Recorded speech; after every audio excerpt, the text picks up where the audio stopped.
Hi students. तो last lecture में हमने वही फर्स्ट प्रिंसिपल से कैसे डेरिवेटिव निकालते इसका एग्जांपल्स देखा। आज मैं आपको बड़ी इंपॉर्टेंट लिस्ट देने वाला हूँ फार्मूले की, जो डेरिवेटिव्स के प्रॉब्लम सॉल्व करने के लिए, चाहे वो ईजीएस्ट प्रॉब्लम हो या डिफ़िकल्ट मोस्ट प्रॉब्लम हो, ये लिस्ट अगर तुम्हारी इनकम्प्लीट रहती है, इसमें से कोई एक फार्मूला भी तुमको नहीं आता है, तो बड़ी दिक्कतों का सामना करना पड़ेगा पूरे मैथ्स में तुमको। तो देखते हैं इम्पोर्टेंट फार्मूले या लिस्ट ऑफ डेरिवेटिव्स के फार्मूले क्या है, जो बेसिक फार्मूले हर किसी को आने चाहिए। आज तुम पूरा दिन लगा तो इस लिस्ट को परफेक्ट करने में लगा, इसमें से कोई भी एक फार्मूला तुमको नहीं आता है ऐसे ना रखो। तो देखते हैं आज वेरी इंपॉर्टेंट फार्मूले लिस्ट इन डेरिवेटिव, बेसिक फार्मूले डेरिवेटिव की क्या है जो हर स्टूडेंट को आनी ही चाहिए। तो बेसिक डेरिवेटिव फार्मूले, अब इसमें सब में पहला फार्मूला मैं लिखता हूँ, डेरिवेटिव ऑफ के। के मतलब क्या? के मतलब कांस्टेंट। कांस्टेंट का डेरिवेटिव हमेशा याद रखे जीरो आता है। क्यों कांस्टेंट का डेरिवेटिव जीरो क्यों आता है? फर्स्ट प्रिंसिपल से प्रूव कर सकते हैं क्यों आता है। लेकिन कांस्टेंट का डेरिवेटिव जीरो क्यों आता है? इसलिए आता है क्योंकि कांस्टेंट मतलब वो चीज जो चेंज नहीं होती, और डेरिवेटिव मतलब रेट ऑफ चेंज। चेंज होने के स्पीड को डेरिवेटिव कहा गया। तो जो चेंज नहीं होती उसका डेरिवेटिव तो जीरो ही आने वाला, क्योंकि चेंज होने के नाम को ही तो डेरिवेटिव कहा गया। रेट ऑफ चेंज, क्या रेट है बदलने का, क्या रेट है चेंज होने का किसी चीज का, मतलब डेरिवेटिव। और ये के कह रहा है मैं तो कांस्टेंट हूं, मैं तो बदलता ही नहीं, तो मेरा रेट ऑफ चेंज, मेरा डेरिवेटिव क्या होना चाहिए? जीरो। अभी कांस्टेंट मतलब यहाँ पे ऐसा नहीं कि के ही हो, सी होगा। और किसी ने कहा सवाल में कि भाई सी कांस्टेंट है तो हम सी का डेरिवेटिव जीरो लेंगे। किसी ने बोला कि यार पी है पी, और सवाल के हिसाब से पी कांस्टेंट है तो पी का डेरिवेटिव जीरो। हमारे पास ये पी सी के ये कांस्टेंट रहते हैं जनरली। अल्फा को अगर सवाल ने कांस्टेंट बोला तो अल्फा का भी डेरिवेटिव जीरो। तो एक्स के रिस्पेक्ट में अगर कोई कांस्टेंट है तो उसका डेरिवेटिव क्या होगा? जीरो। जैसे नॉन कांस्टेंट क्या है? दो, टू इज कांस्टेंट, टू का डेरिवेटिव एक्स के रिस्पेक्ट में जीरो आएगा। 3 का, 4 का, -2 का, -4 का, ये सारे कांस्टेंट का डेरिवेटिव क्या आएगा? जीरो। तो किसी भी कांस्टेंट का डेरिवेटिव जीरो आता है। ये सब में पहला फार्मूला। दूसरा है जो हमने पहले भी देखा, derivative of x square, that will be 2x। Third, ये हमने फर्स्ट प्रिंसिपल से प्रूव भी किया था। थर्ड है डेरिवेटिव ऑफ एक्स क्यूब, ये आता है 3x स्क्वायर। इसका लॉजिक भी मैंने बताया कि ये सारे फॉर्मूले के डेरिवेटिव कैसे निकाले जाते हैं। देखो यहाँ पे x⁴ आया, अब ऐसी तो बहुत बड़ी लिस्ट बनेगी, x⁵, x⁶, बट एक point to be noted is कि भाई भावनाओं को समझो, इसमें सिर्फ हमको x⁴n का फॉर्मूला याद रखना है। तो ये हो रहा है 4x⁵। फिफ्थ आ रहा है डेरिवेटिव ऑफ x⁴n ले लेते हैं चलो। और इसका क्या आया था? n जो है सामने आ जाता है और पावर में n में से एक चला जाता है। तो ये था x⁴n का derivative. Sixth derivative ddx of, ले लेता हूं मैं यहाँ पे √x। इसको भी हमने फर्स्ट प्रिंसिपल से प्रूव किया था, याद आ रहा है? तो इसका डेरिवेटिव था 1/2 √x। इसको हमको इन सारे फॉर्मूले के लिए जो मैं आज दे रहा हूँ, इसको एकदम परफेक्ट करें। खुद को सवाल पूछे और खुद ही जवाब दे, बट इस लिस्ट को परफेक्ट करें। ये फॉर्मूला लिस्ट है, इसके बिना तुम्हारी डेरिवेटिव्स और मैथमेटिक्स परफेक्ट नहीं होगी। सेवंथ डेरिवेटिव ऑफ, और एक चीज लेता हूँ 1/x। ये भी याद रखें हमेशा, बहुत काम की चीज है। 1/x का डेरिवेटिव आता है -1/x। 1/x का डेरिवेटिव -1/x। अच्छा, ये डेरिवेटिव जितना हम स्ट्रॉन्ग करेंगे ना, उतना ही स्ट्रॉन्ग हमारा इंटीग्रेशन भी होने वाला, क्योंकि डेरिवेटिव और इंटीग्रेशन एक दूसरे के अपोजिट प्रोसीजर्स है। मतलब इधर से आगे जाना अगर डेरिवेटिव है, तो इधर से पीछे आना इंटीग्रेशन है। जैसे अगर a का डेरिवेटिव b है तो उस b का इंटीग्रेशन a होगा। जैसा हम बोलते हैं ना कि a का बाप b है तो b का बेटा कौन होगा? a। वैसे अब इसमें भी कोई ऐसे मतलब थोड़ा सा IQ वाला, लॉजिक वाला स्टूडेंट है, वो a बेटी भी हो सकती है, ऐसा कह सकता है। बट यहाँ पे हमको उसमें नहीं जाना है, भावनाओं को समझो। मुझे सिर्फ ये कहना है कि ये इंटीग्रेशन और डेरिवेटिव एक दूसरे के अपोजिट प्रोसीजर है। जैसे k का डेरिवेटिव 0 आ रहा तो 0 का इंटीग्रेशन k आएगा, x स्क्वायर का डेरिवेटिव 2x आ रहा तो 2x का इंटीग्रेशन x स्क्वायर आएगा, x क्यूब का डेरिवेटिव 3x स्क्वायर है तो 3x स्क्वायर का इंटीग्रेशन x क्यूब आएगा डेफिनेटली। अच्छा, तो 1/x का डेरिवेटिव -1/x स्क्वायर आता है, याद रखना है। अब यहाँ से आगे 1/x का डेरिवेटिव -1/x स्क्वायर, मतलब यही नहीं कि हम एक फार्मूला सीख रहे हैं, हम तो दो फार्मूले सीख रहे हैं। कैसे? कल को अगर हमको किसी ने पूछा -1/x स्क्वायर का इंटीग्रेशन क्या है, तो क्योंकि हमको ये याद है कि 1/x का डेरिवेटिव -1/x स्क्वायर है, तो हम ये कह देंगे कि -1/x स्क्वायर का इंटीग्रेशन 1/x है। So that is beauty of remembering this formula, rather ratifying this formula. That not only this formula you are perfect, I mean will be perfect in this formula, but also you will be catering the knowledge of integration here. Eighth, take derivative of e raised to x. e raised to x का derivative फिर से आएगा e raised to x। 9th भाई, और जिनके भी ये फॉर्मूले, जिन्होंने अभी तक इनको परफेक्ट नहीं किया है या जिनका डेरिवेटिव वीक है या जिनको मैथ्स डिफिकल्ट जाता, उन्होंने तो सब में पहले इन फॉर्मूले पे फोकस करें, इसको एकदम परफेक्ट करें। इसके बिना तुमको इजी सवाल भी सॉल्व करने नहीं आएंगे, डिफिकल्ट तो दूर की बात है। डिफिकल्ट के लिए तो ये आने ही चाहिए, तो एकदम परफेक्ट होनी ही चाहिए। Derivative of a raised to x is a raised to x log a। See, इसमें स्टूडेंट यहाँ पे कंफ्यूज होते हैं कि ये a raised to x और ये x raised to n में फर्क क्या है। यहाँ पे बेस में x है, पावर में कांस्टेंट है, और यहाँ पे बेस में कांस्टेंट है, पावर में x है, पावर में वेरिएबल है।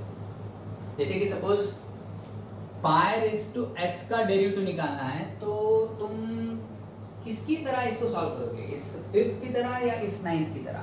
पाई है 3.14 जो कि कांस्टेंट होता है, तो बेस में कांस्टेंट आ रहा, और यहाँ पे तो बेस में x है, तो ये तो नहीं यूज कर सकते, तो ये हमें यूज करना चाहिए।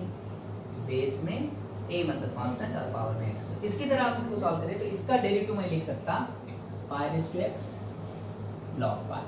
लेकिन यही सवाल अगर हमको पूछे कि x रेज़ टू पाई का डेरिवेटिव क्या आएगा, तो हमने सोचना चाहिए कि इसके बेस में x है और पावर में कांस्टेंट है, मतलब ये हो रहा है बेस में x पावर में कांस्टेंट 5 की तरह, तो इसका डेरिवेटिव आना चाहिए x रेज़ टू n का आता है n x raise to n - 1, तो इसका आएगा पाई x रेज़ टू तो भाई इस तरीके से ये तुमको याद रखना है ये सारे फॉर्मूले। तो यहाँ तक तो अभी 9 फॉर्मूले हो गए थे। एक बार मैं फिर से बताता हूँ कौन से फॉर्मूले। कांस्टेंट का डेरिवेटिव 0, x का 1, x स्क्वायर का 2x, x क्यूब का 3x square, x raise to 4 का 4x cube, x raise to 5 का बोल सकते हैं 5x raise to 4, x raise to n का nx raise to n - 1, root x का 1/2 रूट x, और 1/x का -1/x square, e raise to x का e raise to x, a raise to x का a raise to x log a। ये list यहाँ पे खत्म नहीं होती, ये तो अभी शुरू हो रही है, इसमें अभी बहुत सारे फॉर्मूले हमको और देखने हैं। इसमें अगला फॉर्मूला है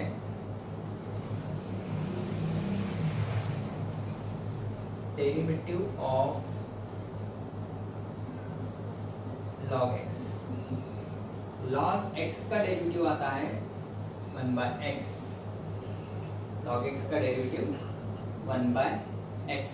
अब ये log x का जब हम डेरिवेटिव निकाल रहे हैं तो इस log के बेस में e है, बात को याद रखें, log के बेस में e है। लेकिन हमको कभी ऐसा भी सवाल पूछा जा सकता कि उस log x का डेरिवेटिव क्या आएगा जिसके बेस में e नहीं है, मतलब log x बट बेस में यहाँ पे ले लेते कुछ स्मॉल a।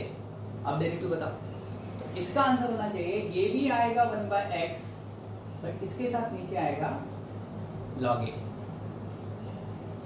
ठीक है, log x का 1/x, बट log x में बेस में क्या है, कुछ नहीं है, मतलब e है, but log x to the base a का डेरिवेटिव 1/x log a। मतलब भाई अगर हमको पूछा जाए derivative of log of x to the base 5 क्या आता बताओ, हम बोलेंगे कि भाई अगर ये 5 ना होता तो ये 1/x होता, बेस में इसके कुछ ना होता मतलब e होता, तब इसका डेरिवेटिव क्या आता 1/x, पर क्योंकि इसने 5 लिया तो इसको हमको नीचे लेना पड़ेगा x के साथ log 5। तो ये भी एक बात याद रखिए, ये फार्मूला भी बड़ा इंपॉर्टेंट है log x के डेरिवेटिव का। तो ये हो गया 11वां फार्मूला। अब देखते हैं 12th फार्मूला। अब कुछ ट्रिग्नोमेट्री के फॉर्मूले लेते हैं। जैसे हमने दो प्रूफ्स देखे थे, दो दिन फर्स्ट प्रिंसिपल से sin x का डेरिवेटिव हमने देखा था, वो आया था cos x। 13 derivative of cos x क्या आया था, वही cos x का डेरिवेटिव आया था minus sin x। 14 derivative of tan x ले लो, वो आ रहा है sec square x। 15 derivative of cot x, cot x का डेरिवेटिव आता है minus cosec square x।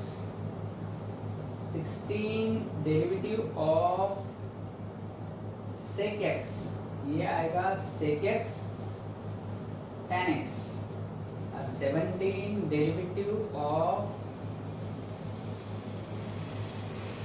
cosec x, ये आता है minus cosec x cot x। देखिए डेरिवेटिव ट्रिग्नोमेट्री के 6 फंक्शंस है, उन 6 का डेरिवेटिव साइन का आ रहा है cos x, cos का आ रहा है sin x, बट माइनस लग रहा है। हर दूसरे वाले को माइनस लग रहा है।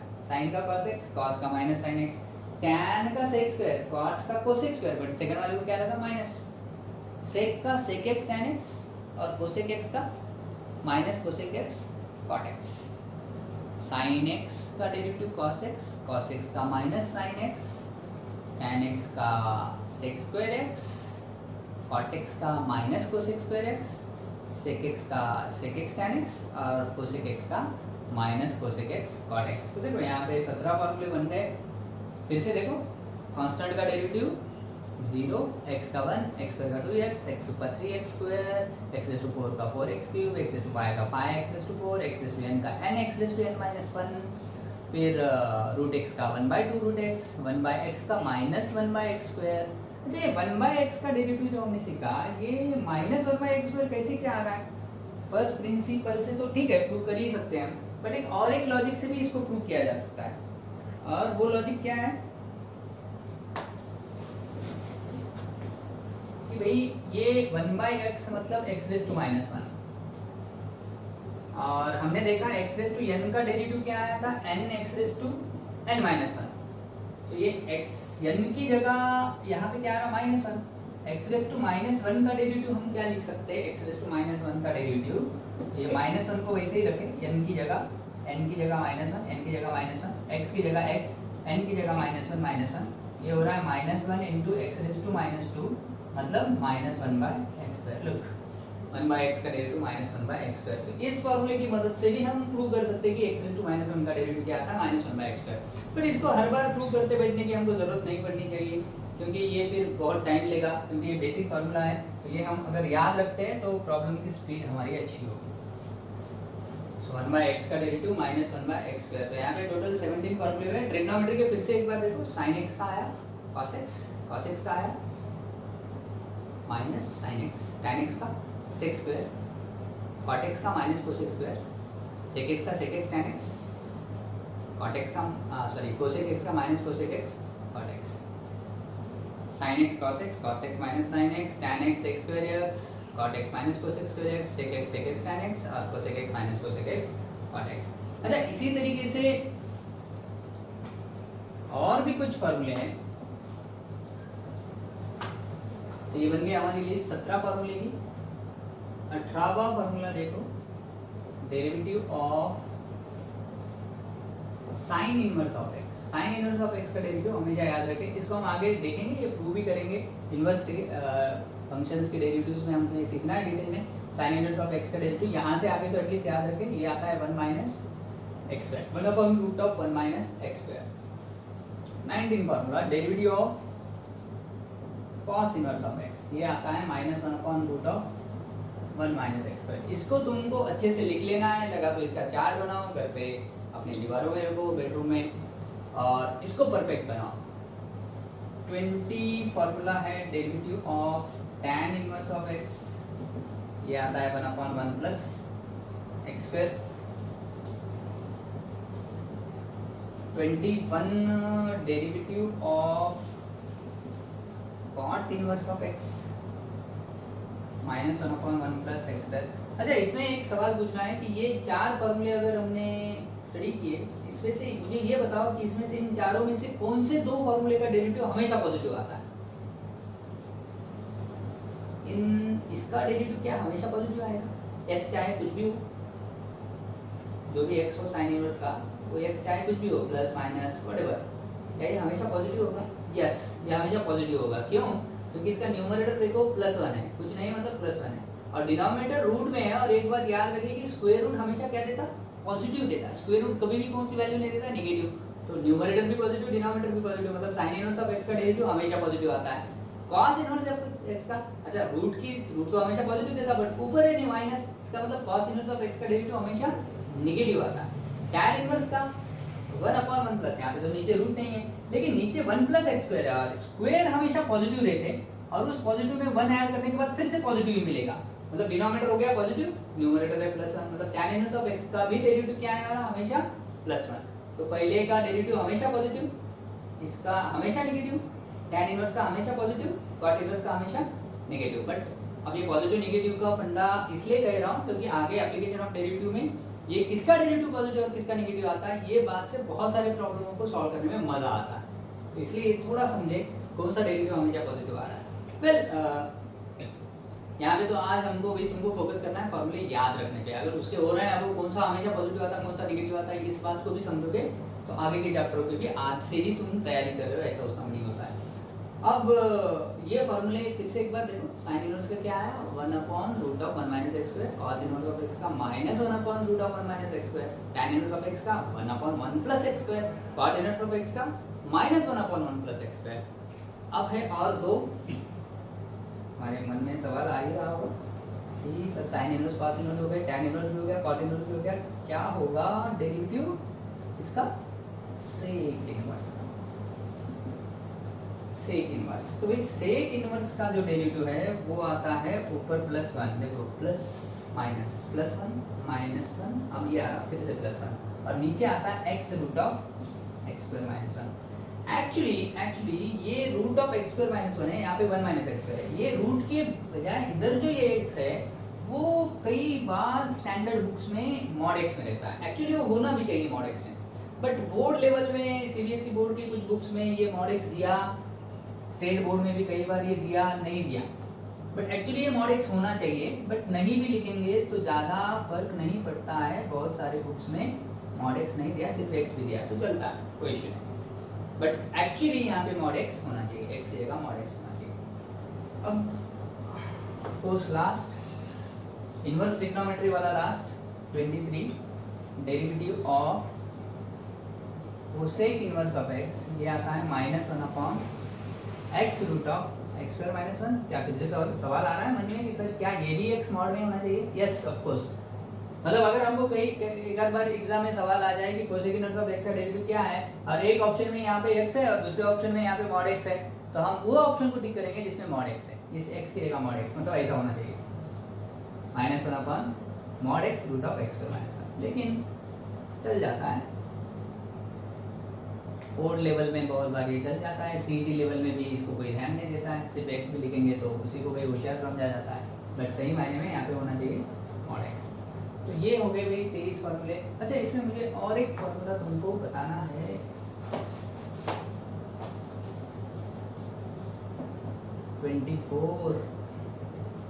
बहुत ही ज़्यादा इंपॉर्टेंट फार्मूला, और एंट्रेंस एग्जाम में काफ़ी बार इस पे सवाल पूछा जाता है या इसके बेस पे सवाल पूछा जाता है। क्या है वो formula? What is derivative of mod x? Base कर सकते हो mod x का डेरिवेटिव क्या आएगा? चलो मैं ऑप्शन देता हूँ। पहला ऑप्शन है +1, ऑप्शन बी है -1, ऑप्शन सी है 0, और ऑप्शन डी लिखता हूँ डज नॉट एग्जिस्ट। इनमें से कौन सा ऑप्शन करेक्ट है, या कौन से ऑप्शन करेक्ट है, या कौन से ऑप्शन करेक्ट हो सकते हैं? तो इसका सही आंसर है mod x का डेरिवेटिव आ सकता है +1, mod x का डेरिवेटिव आ सकता है -1 भी, और mod x का डेरिवेटिव आ सकता है डज नॉट एग्जिस्ट भी। कब? देखिए मॉड x का डेरिवेटिव आता है +1 इफ कि मॉड के अंदर का x अगर पॉजिटिव हो, मतलब 0 से बड़ा हो। यही मॉड x का डेरिवेटिव आता है -1 कब? समझ गए होंगे? ये जो x है मॉड के अंदर का वो हो <0। मतलब ऐसे कि डेरिवेटिव ऑफ मॉड x क्या है? इफ x अगर -1.5 है, ऐसा अगर हमको सवाल पूछे तो हम बोलेंगे कि मॉड x का डेरिवेटिव क्या आता? +1 आता या -1 आता? तो +1 बोलेंगे या -1? तो बोलेंगे -1, क्योंकि इसके अंदर का जो x है वो -1.5 है, मतलब निगेटिव है। अब क्योंकि ये निगेटिव है तो निगेटिव जब भी रहेगा तब डेरिवेटिव क्या आएगा? -1। मतलब इसके दो ही डेरिवेटिव आते हैं, या तो +1 या -1। +1 कब? अंदर वाला पॉजिटिव हो, मतलब 0 से बड़ा हो। -1 कब? जब अंदर वाला नेगेटिव हो, मतलब 0 से छोटा। अब मन में सवाल आ रहा होगा कि इसका डेरिवेटिव क्या आता अगर x 0 से बड़ा भी नहीं है, 0 से छोटा भी नहीं है, x अगर 0 है? तो इसका आंसर है ये आएगा डज नॉट एग्जिस्ट। इसका डेरिवेटिव ही एग्जिस्ट नहीं करता, मॉड x का डेरिवेटिव ही एग्जिस्ट नहीं करता x अगर 0 होगा। ये सवाल बहुत बार पूछा गया, ये ऐसा क्यों होता? इसका प्रूफ क्या है कि 0 को इसका डेरिवेटिव एग्जिस्ट क्यों नहीं होता? डेरिवेटिव एग्जिस्ट और डज नॉट एग्जिस्ट, इस पे हमने एक दिन बात की थी डेरिवेटिव के फर्स्ट लेक्चर में, डेरिवेटिव बाय फर्स्ट प्रिंसिपल से। तो उस बात से इसको प्रूव किया जाता। तो ऐसे कुछ सवालों को हम अगले क्लास में डिस्कस करेंगे, बट तब तक तुम इन सारे फॉर्मूलों को परफेक्ट करो। अब ये अपनी लाइव क्लास होती तो मैं शायद ये तुमसे रटवाता क्लास में और पूछता पर्सनली किसी को जाके, या किसी को तुमको कहने लगाता, बट अब क्योंकि अब कोरोना की वजह से क्लासेस तो हो नहीं रही है, तो अब तुम्हारी प्राइम रिस्पॉन्सिबिलिटी है कि इन सारे फॉर्मूले को तुम एकदम से परफेक्ट करें। तो आज तकरीबन 24 फॉर्मूले हमारे हुए। अच्छा, ये मॉड x का और एक मॉड x का डेरिवेटिव ऐसे भी लिखते हैं कुछ लोग, मॉड x बाय x या फिर x बाय मॉड x। तो देखो ये मॉड x ही मॉड x, इतने सारे फॉर्मूले। मॉड x का डेरिवेटिव +1 अगर x 0 से बड़ा हो, सही। मॉड x का डेरिवेटिव -1, यस, x अगर 0 से छोटा हो, नेगेटिव। मॉड x का derivative does not exist, x अगर 0 हो। और मॉड x का डेरिवेटिव ये भी मॉड x बाय x भी या फिर x बाय मॉड x भी। मतलब 1 2 3 4 5 5 तरीके से मॉड x के डेरिवेटिव को रिप्रेजेंट किया गया। इस बात को याद रखें, तो एंट्रेंस एग्जाम में कई बार सवाल आ जाते, तो हमको इस में से कोई भी एक सवाल को आया तो इसको सॉल्व करने की भी जरूरत नहीं, इसको याद रखें। बट ये मॉड x का डेरिवेटिव 0 को डज नॉट क्यों होता है? फिर ये x 0 से बड़ा है तो +1 क्यों आता है? 0 से छोटा होगा x तो -1 कैसे आता है? इसके प्रूफ्स और इसका थ्योरम भी एक हमारे सिलेबस में, तो इस पे हम फोकस करेंगे नेक्स्ट लेक्चर में। तब तक तुम ये सारे फॉर्मूले परफेक्ट करो, फिर इसके प्रॉब्लम्स, इसके क्वेश्चंस और डेरिवेटिव एग्जिस्ट और डज नॉट एग्जिस्ट के क्वेश्चंस कैसे रहते हैं, इनको हम कोशिश करेंगे नेक्स्ट क्लास में लेने की। तब तक के लिए bye bye, so see you, but next time you be sure that you will be having this formula in your minds perfect.